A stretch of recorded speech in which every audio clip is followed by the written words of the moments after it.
Right structures of different chain isomers of alkanes corresponding to molecular formula C6H14. Also write their IUPAC name. C6H14 alkane है ना, देखो alkene का general formula क्या होता है, CnH2n+2। तो ये इसमें फिट हो रहा है ना, मतलब इसमें सारे सारे सिंगल बॉन्ड है और कोई रिंग नहीं होता, ठीक है ना। तो आपको इसके स्ट्रक्चरल आइसोमर लिखने हैं। तो देखो क्या करना है, इसका ना लॉजिकल तरीका होता है लिखने का। तो पहले आप क्या करो, 6 में देखो यहां बिल्कुल लॉजिकली लिखा हुआ है। पहले आप क्या करो, हेक्सेन लिख लो, 6 मेंबर्ड पेरेंट चेन बनाओ।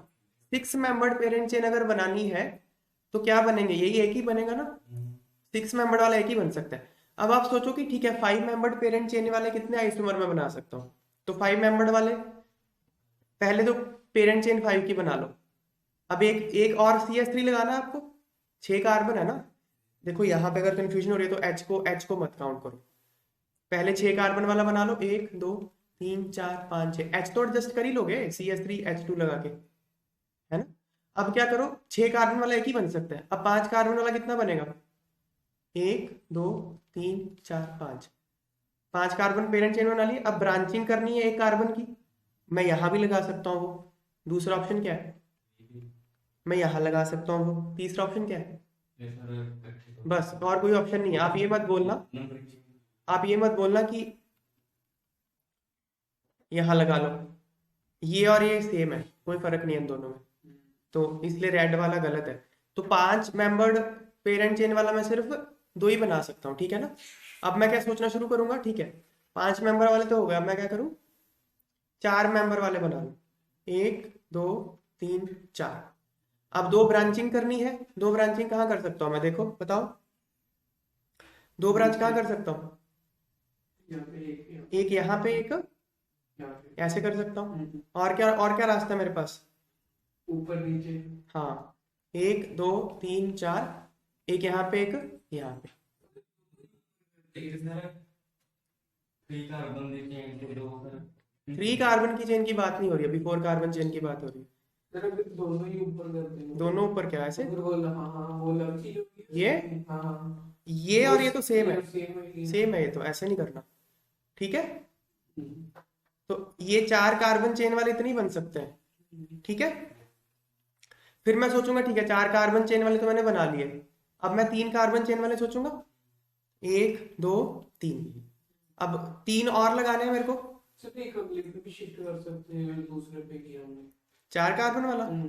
4 कार्बन वाले में और क्या करूं, जैसे 2 बॉन्ड सी उस पे ना सेकंड पे 2 3 के 1 4 ऐसे बोल रहा हूँ, ये दोनों सेम है, ये और ये सेम है, अच्छा माना, ये दोनों सेम है।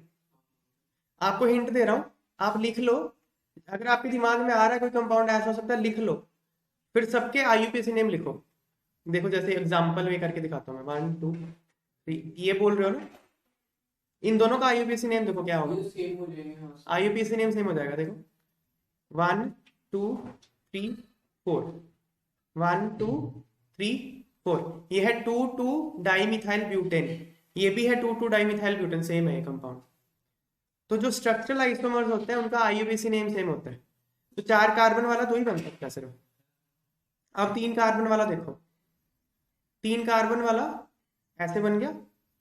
अब ब्रांचिंग करनी है, ब्रांच कहाँ लगा सकता हूं मैं, 1 2, और ब्रांच कहाँ लगाऊं, देखो और कहीं भी ब्रांच लगाऊंगा तो वो 4 कार्बन वाली चेन बन जाएगी। तो मतलब 3 कार्बन वाली चेन वाला मैं बना ही नहीं सकता, पेरेंट चेन 4 कार्बन की रहने वाली है, तो इसलिए 4 कार्बन तक ही बनेगा। इसके 5 ही आंसर है, 1 2 3 4 5। इन पांचों को यहाँ ड्रॉ किया गया और इनके नाम लिखे गए फिर यहाँ पे, ठीक है ना।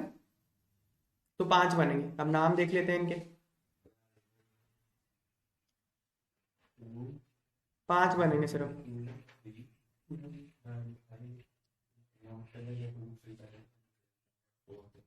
तो देखो इनके नाम देखो, अब ये क्या है, हेक्सेन, ये है 2 नंबर पे मिथाइल लगा तो 2 मिथाइल पेंटेन ये है। ये 3 नंबर पे मिथाइल लगा 3 मिथाइल पेंटेन। ये है 2 2 डाइमिथाइल ब्यूटेन। ये है 2 सॉरी ये है 2 3 डाइमिथाइल ब्यूटेन। ये है 2 डाइमिथाइल ब्यूटेन, तो पांच बनेंगे इसके। ओके, यही क्वेश्चन था, ये क्वेश्चन हमने अटेम्प्ट कर दिया। ठीक है, नेक्स्ट।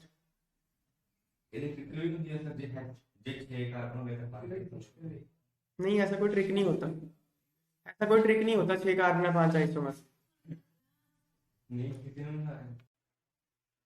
ये जो डिफरेंट स्ट्रक्चरल आइसोमर्स हैं, इनमें रिलेशन क्या है देखो। चेन आइसोमर और पोजीशन आइसोमर का फर्क है इनमें। चेन आइसोमर क्या होते हैं, देखो आइसोमर्स की डेफिनेशन सुनो क्या होती है। चेन आइसोमर वो आइसोमर होते हैं जिन कंपाउंड्स का मॉलिक्यूलर फॉर्मूला तो सेम हो पर पेरेंट चेन की लेंथ डिफरेंट हो, उनको चेन आइसोमर बोलते हैं। तो इन दोनों में देखो, इनमें चेन आइसोमर कौन है जिसमें पेरेंट चेन की लेंथ ही डिफरेंट है। हेक्सेन जो है इन सब के साथ चेन आइसोमर है, ये बात समझ में आ रही है, क्योंकि हेक्सेन में पेरेंट चेन 6 कार्बन की है, इसमें 5 की 5 की 5 की, इसमें 5 की 5 की 4 4, तो पेरेंट चेन की लेंथ बदल गई। तो यहाँ पे जितने भी आप देख रहे हो पेरेंट चेन की लेंथ डिफरेंट है, वो कौन से हैं, चेन आइसोमर है, हेक्सेन और ये। हेक्सेन तो इन सबके साथ ही है। ये 2 मिथाइल पेंटेन किस किस के साथ चेन आइसोमर है, हेक्सेन के साथ और 2 ब्यूटेन के साथ, क्योंकि पेंटेन है ना 5 कार्बन की चेन है। ऐसी 3 मिथाइल पेंटेन किसके साथ चेन आइसोमर है, हेक्सेन के साथ और इन दोनों ब्यूटेन के साथ। फिर अगला, ये 2,3 डाइमिथाइल ब्यूटेन किसके साथ चेन आइसोमर है, इन तीनों के साथ, हेक्सेन और ये 2 पेंटेन के साथ। समझ में आएगा चेन आइसोमर किस किस में है। तो यहाँ देखते हैं, हेक्सेन, पेंटेन, ब्यूटेन। पेंटेन में 2 पेंटेन थे हमारे पास, 2 ब्यूटेन थे, ये सारे चेन आइसोमर्स हैं। ठीक है, फिर क्या, फिर पोजीशन आइसोमर। पोजीशन आइसोमर में ध्यान देखो, इसमें प्रिकॉशन क्या रखनी है पोजीशन आइसोमर में। डेफिनेशन क्या होती है पोजीशन आइसोमर की, ऐसे 2 कंपाउंड जिनका मॉलिक्यूलर फॉर्मूला सेम हो, पेरेंट चेन की लेंथ भी सेम होनी चाहिए, साइड चेन की लेंथ भी सेम होनी चाहिए, लेकिन सिर्फ पोजीशन डिफरेंट हो।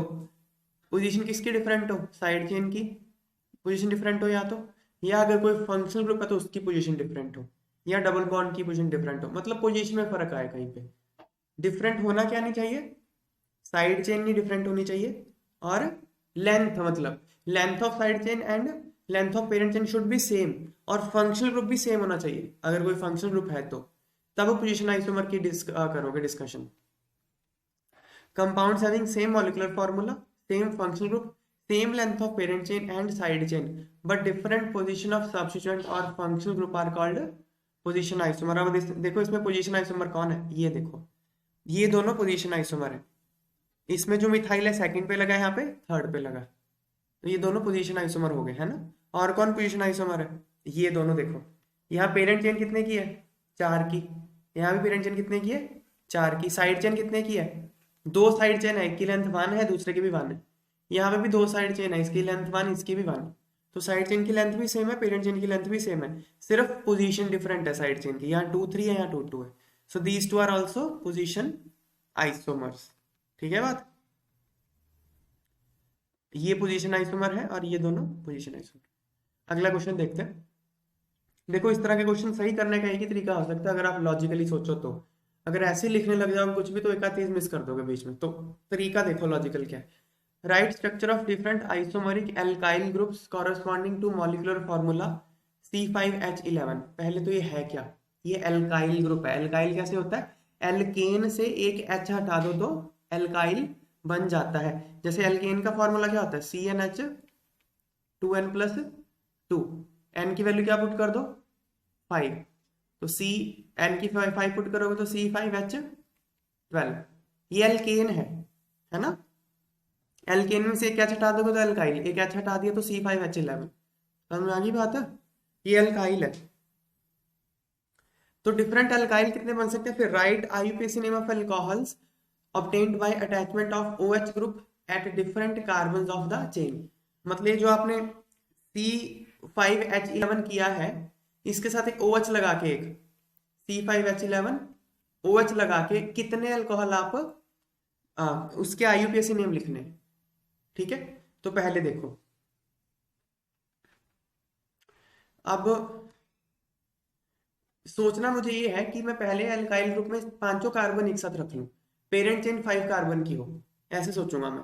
तो पेरेंट चेन अगर 5 कार्बन की है तो देखो ये बनेगा CH3।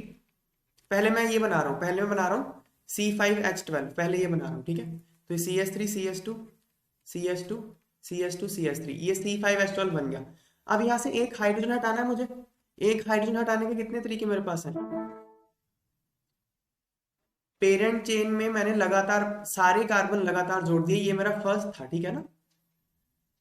तो मैं हाइड्रोजन यहां से हटा सकता हूँ, एक केस हो सकता है। यहां से हटा सकता हूँ, दो केस हो सकता है। यहां से हटा सकता हूँ, तीन केस। तीन ऐसे मैं केस बना सकता हूँ जिसमें पेरेंट चेन 5 की है। समझ में आई बात है? तो देखो पहले यहाँ साइड से हटा दिया, फिर यहाँ दूसरे नंबर से क्या हटा दिया, और फिर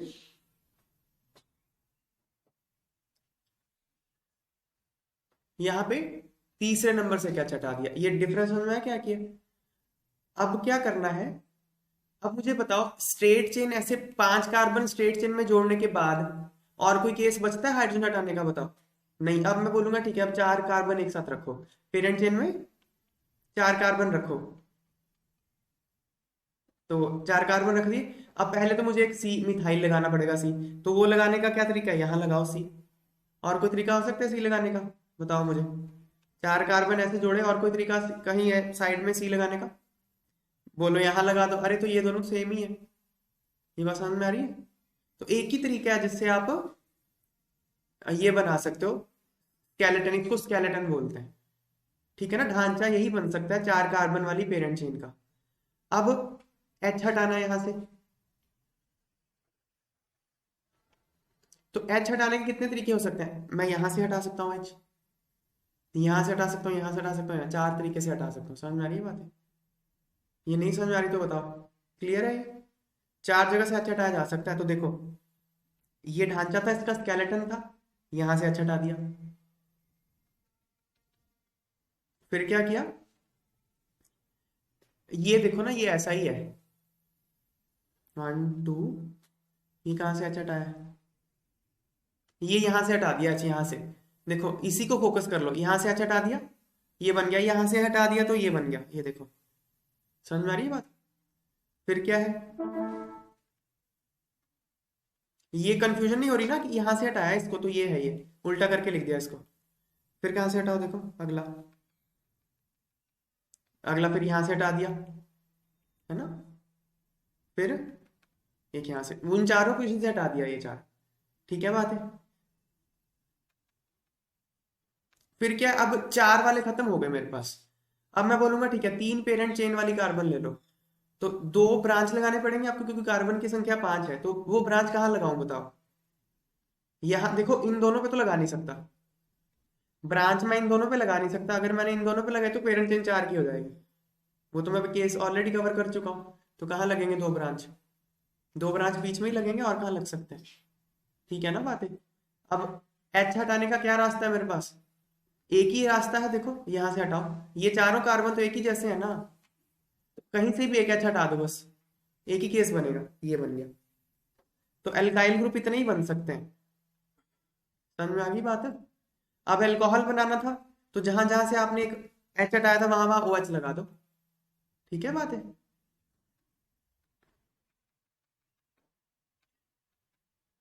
ओके। देखो लॉजिक समझ में आ गया कैसे कर रहे हैं हम लोग? अगर ऐसे फॉलो नहीं करोगे ना तो मिस हो जाएंगे क्वेश्चन के, कुछ ना कुछ पार्ट मिस हो जाएगा। फिर पहले 5 वाला बनाओ, फिर 4 वाला बनाओ, फिर 3 वाला बनाओ। अब अल्कोहल बनाने हैं, जहां से आपने H उठाया था वहां OH लगा दो। तो इसका नाम क्या होगा देखो, वर्ड रूट क्या है? पेंट। 5 कार्बन तो वर्ड रूट पेंट हो गया। पेरेंट चेन में सारे कार्बन सिंगल बॉन्ड से जुड़े हैं तो एन लगेगा, एन। और 1 नंबर पे क्या है? OH, तो 1 ऑल। तो word root ene is 1 degree suffix, ol is 2 degree suffix. फिर ये देखो, इसका नाम लिखना आ रहा है अब, पेंटेन टू ऑल। कोई डाउट इसमें लिखने में नाम? अगला देखो, ये क्या है? Pentane 3 all. ठीक है ना। पेंटेन 1 ऑल, पेंटेन 2 ऑल और पेंटेन 3 ऑल, तीनों आपस में पोजीशन आइसोमर है, क्योंकि पेरेंट चेन की लेंथ सेम है, फंक्शनल ग्रुप सेम है, सिर्फ पोजीशन ऑफ फंक्शनल ग्रुप बदल रही है। ठीक है ना बात? अगले जितने भी आएंगे आपस में चेन आइसोमर हो जाएंगे। अब 4 वाले आ गए ना, है ना। जो 4 पेरेंट चेन और 5 पेरेंट चेन आपस में पोजीशन है, चेन आइसोमर होंगे। चलो ये देखो, अब इसका नाम क्या होगा। अब नंबरिंग आप इधर से शुरू करोगे ताकि फंक्शनल ग्रुप को सबसे लोअर नंबर मिले, समझ में आ गई बात है। तो 1 2 3 4, 4 कार्बन की चेन है तो वर्ड रूट होगा ब्यूट। पेरेंट चेन में सारे कार्बन सिंगल बॉन्ड से जुड़े हैं, तो 1 डिग्री सफिक्स होगा एन। 2 डिग्री सफिक्स क्या होगा, 1 ऑल। अल्कोहल के लिए ऑल होता है सफिक्स। और प्रीफिक्स में 2 डिग्री प्रीफिक्स क्या आएगा, 3 मिथाइल, 3 पे मिथाइल है। ये 2 डिग्री प्रीफिक्स है, 1 डिग्री प्रीफिक्स इसमें है ही नहीं कोई, क्योंकि साइक्लिक नहीं है कंपाउंड। ठीक है बात है। फिर ये देखो, इसका नाम लिख लोगे 2 मिथाइल ब्यूटेन 1 ऑल। जहां जहां आपने एच हटाया था वहां वहां OH लगाता जा रहा हूं बस में, है ना। इसका नाम क्या होगा बताओ, 2 मिथाइल ब्यूटेन 2 ऑल। इसका 1 2 3 4, 3 मिथाइल ब्यूटेन 2 ऑल, है ना। इसका देखो, इसका क्या है, 2 2 डाई मिथाइल प्रोपेन 1 ऑल। नाम में दिक्कत है तो बता दो, मैं बता दूंगा, क्लियर है सारा।